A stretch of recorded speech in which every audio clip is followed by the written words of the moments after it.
Hey guys, this is David Rodriguez. You're watching DualShockers TV on DualShockers.com. I'm here with Jim Boone, the creative director on Saints Row 4. Just spent about a half-hour demo with it, and I still cannot fathom.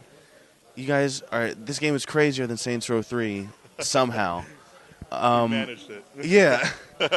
My first question, the one that's been on my mind since I first heard about this game, is what was the process? Like, did you guys sit in a room and just start throwing random stuff at the wall? And, like, I mean, how can you think of a dubstep gun?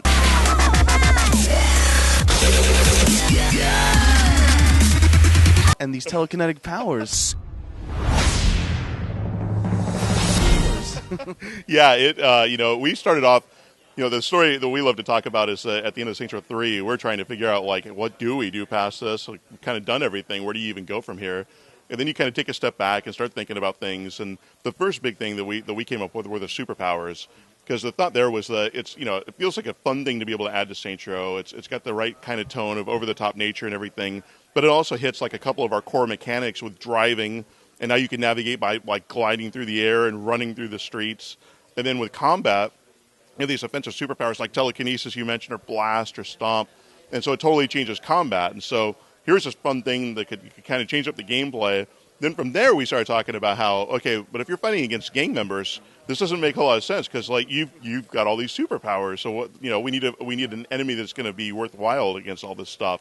And that's when we came up with aliens. Let's have aliens invade. My friends, each of you are guilty of crimes against the Sin Empire.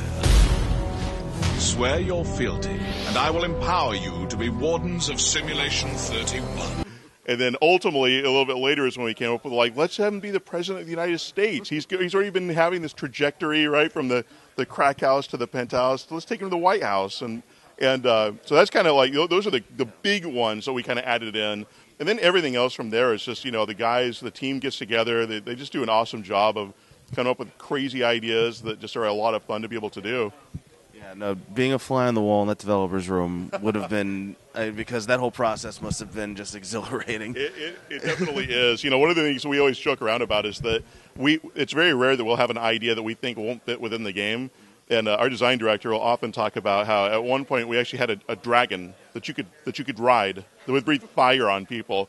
And it's not in the game, right? But the only reason it's not in the game is because we didn't have enough time to do it right, not because we couldn't find a way to make it work within the game.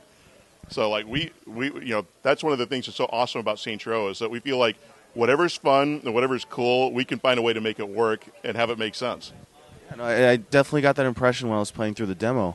I was curious, the superpowers and whatnot, it was originally part of an expansion for Saints Row 3, and that was folded into Saints Row 4. You got it. And so I was just curious what we played today and what the final game is going to be. How much of that is Saints Row 4 and how much of that is Enter the Dominatrix from Saints Row 3. It's kind of a hard one to get. Like all of our missions, for example, they're all totally new in terms of Saints Row 4, but there are elements from Enter the Dominatrix that we've brought in. Like there's a character, like one of the only images that we released for the Enter the Dominatrix. I'll get it out.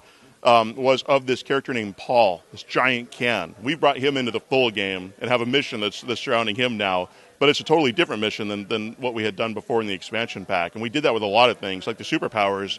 We had superpowers in the expansion pack, but our ability to expand upon them and take them to the next level in the full game was awesome. So there's no easy way to, like, differentiate between what was in which one.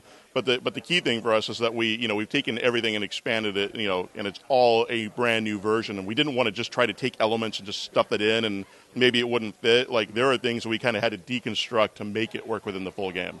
And you mentioned also the supporting characters, and the third game had tons of supporting characters, from Burt Reynolds to the giant Russian. Yes. I was curious about two supporting characters that were in Saints Row 3, if they're going to make an appearance, if you can talk about it.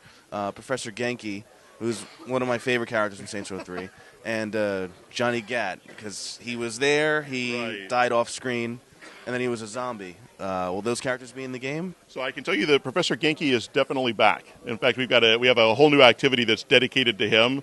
It's called Professor Genki's Mind Over Murder, and it's totally focused on your telekinesis superpower. And it's a pretty fun one. So yeah, so he's back, and you'll see him around the city from time to time as a character. And yeah, so we've had a lot of fun bringing him back. And in terms of Gat, we nothing really to talk about there. He definitely, you saw him die, and well, you think that he died in Saints Row 3 because he was off screen, and just nothing more to reveal with Mr. Gat. He's dead for now. Yes. I guess my last question would be, I can't get over the dubstep gun. I'm sorry.